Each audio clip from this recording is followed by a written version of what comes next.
So at that point, I was like, "Oh fuck! I can't believe I'm going to be in South Florida." But it didn't. Were you dreading it? Yeah.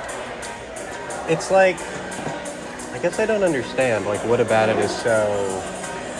But it's not like I'm seeing all this shit and they're like, "They ruined it." You know what I'm saying? This place sucks and sucked then. It's just. It's different though.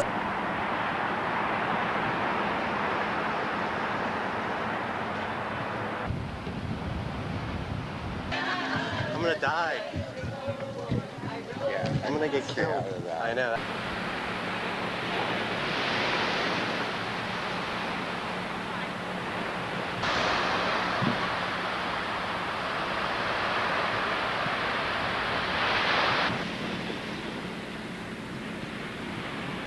So it's still called Nick's though. It was called Nick's back then, yes.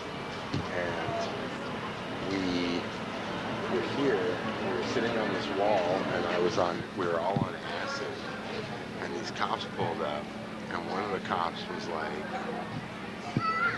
came right to me and went, "Hey, what's your name?" or something like that, and I was like, and I said, told him I said I was the Tom. I said Tom, and the guy was like, "Tom what?" And I was like, "Tom Willis." And he like pulls me up and he goes, he's like doing this, and he goes, "I'm gonna pull out your ID." And he's like, "If your name isn't Tom Willis, you're in trouble." And he like pulls out my ID and he goes, "I remember you." He was like, "I knew you had some fucked up name." And he told my friends, he was like, "Start walking." And they started walking that way, and I thought I was getting arrested. Are you filming it? Yeah. They walked me over here. To this giant chair. Yeah.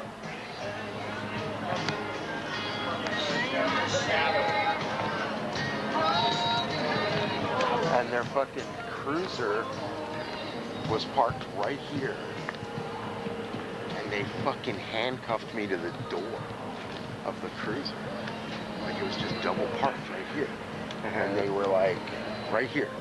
And they were like, I was like, "What's going on?" And they were like, "We're getting off work in 15 minutes and we're going to beat the fuck out of you." Oh yeah, you told me this.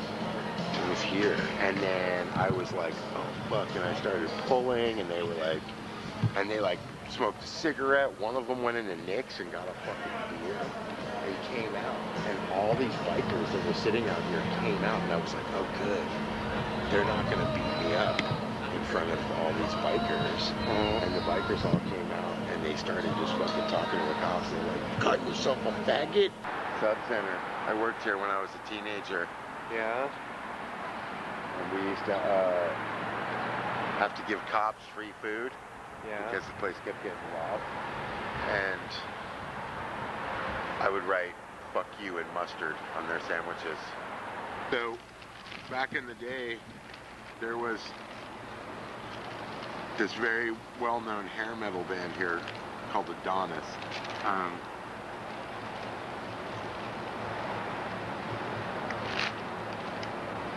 We were fascinated with them because they were all buff Cuban guys, and their singer was a guy named Rick Adonis. And when I worked here at Sub Center one night, my boss told me that I was training this new guy named Rick, and it was Rick Adonis, the singer of Adonis. And he showed up for work like fully in his like hair metal rock regalia, and I was like, "Okay, let me show you how to make a sandwich." And he was like, "I know how to make a sandwich." And he was like, "Here's how it's gonna go." And he was like, "We don't both need to be here." He was like, "You mind the store tonight? I'm gonna take off with some fine ladies." And he was like, "Tomorrow night, I'll work. And you can go over to the cross, you can go hang out and do whatever you want with your faggot skateboard buddies." And I thought he was full of shit, but sure enough, these like chicks drove up in an IROC. But in this parking lot, and he was like, "Out of here." So when I worked at Sub Center with Rick Adonis, they would always play at this place called the Crown Rock and Lounge, which is a venue / drive-through liquor store.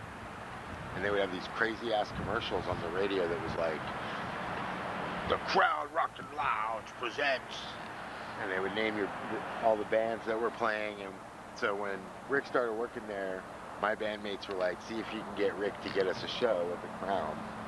And I said to Rick, I said, can you get us a show at the Crown? And he said, oh yeah, man, not a problem. And then he next time he came in, he was like, there's a problem.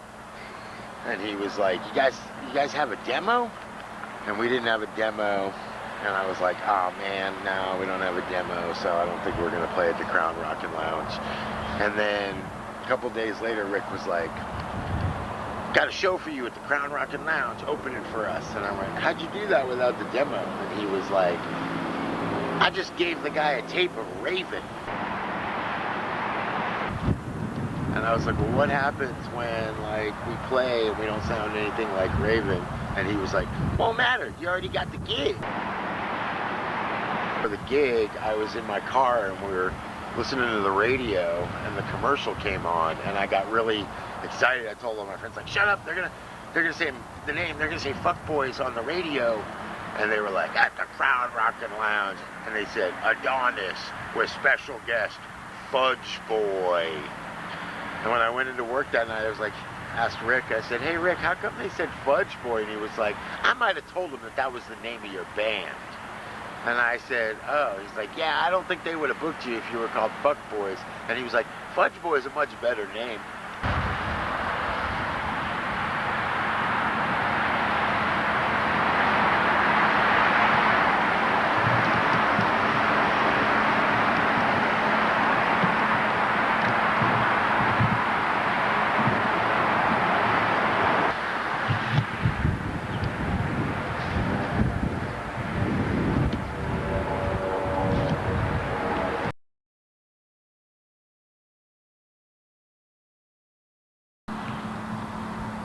There it is, that's the house I grew up in.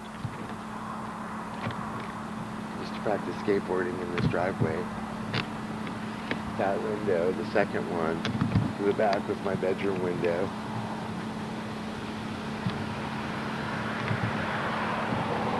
These trees weren't here. We had a big ass cactus in the front. A cactus? That's Yeah. not the right kind of plant. No, my mom put it there because she missed Arizona. Did it die? One night I was watching cable, and the cable went out, and I went up to that fucking pole there, came outside to look to see if I could see why, and all these kids were over there, and I walked over there, and there was all these little kids, and Joey had climbed up that thing and gotten electrocuted. Like to death? That was Dwayne's house. He was a redneck roofer guy who had a dead rattlesnake for a hat band. Mm-hmm. And then this was Mr. Scampy's house. He was really old, this old Italian man who was very chatty. He would say, oh, it's up, they put a tube in my penis. Yeah, as long as you're pointing out. Miami Beach. Right. Miami fucking Beach. Where'd you get that scar? Eating pineapple? Ooh, another one of these coral buildings. I can make movies. Okay, will you maybe stop? Because it's got a limited amount of video. I got to turn it off. No, you gotta press the Green light. the It's an Art Deco. It's not just art.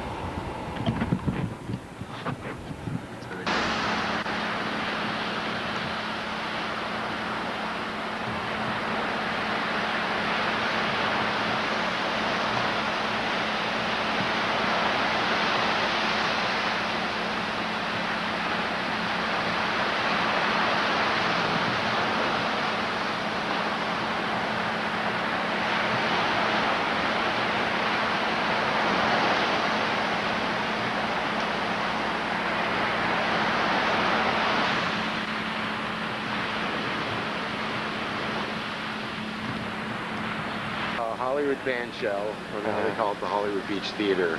And sometime in the late 80s, me and Maddie came here and watched Molly Hatchet play a free show that would forever change our lives. Okay, so what happened was Molly Hatchet, there was a series of free summer concerts here. Yeah. And Molly Hatchet was playing. great southern rock band from Jacksonville. And, you know, there's like 18 fucking people in this band. And they come out, and clearly, like, the bass player, or one of the 8 guitar players, was like way too intoxicated to play. And they start playing the monstrous opening riff to their most famous song, Flirtin' with Disaster. And this guy's clearly too drunk. They get about 3 minutes into the song, and one of the other guys just goes and just pushes the guy over, and turns into this kind of melee on stage between the members, and they all kind of just get shuffled off stage, and everyone's kind of milling around, just like, oh, what's gonna happen? Their manager comes out, and he gets on the microphone, and he starts with like, I'm really, really sorry. Molly Hatchet really wanted to play for you guys, but unfortunately, circumstances dictate that it might not be the best idea right now. And everyone's kind of like, no one really cares, but it's kind of like, you could also like tell that the guy was kind of stoked that he was on stage. Yeah. And he just keeps going on, and he's just like, you know, I don't remember the guy's name, but he's like, you know, Dewey's been a good friend of mine for many years. And he's like, he's a good man, but sometimes even a good man finds himself at the bottom of a bottle. You know, and he's just going on with like too many personal details. Like, he's like, the divorce didn't help. And, you know, he's like, Linda got the kids. And it just kept going, and it was more and more uncomfortable. And meanwhile, you could hear the members of Molly Hatchet, because they set up like a little, like, kind of tented green room area behind. Like, you could hear them yelling and fighting and shit, you know. And like, the guy just was on stage for way too long. People are starting to like, all right, this is over.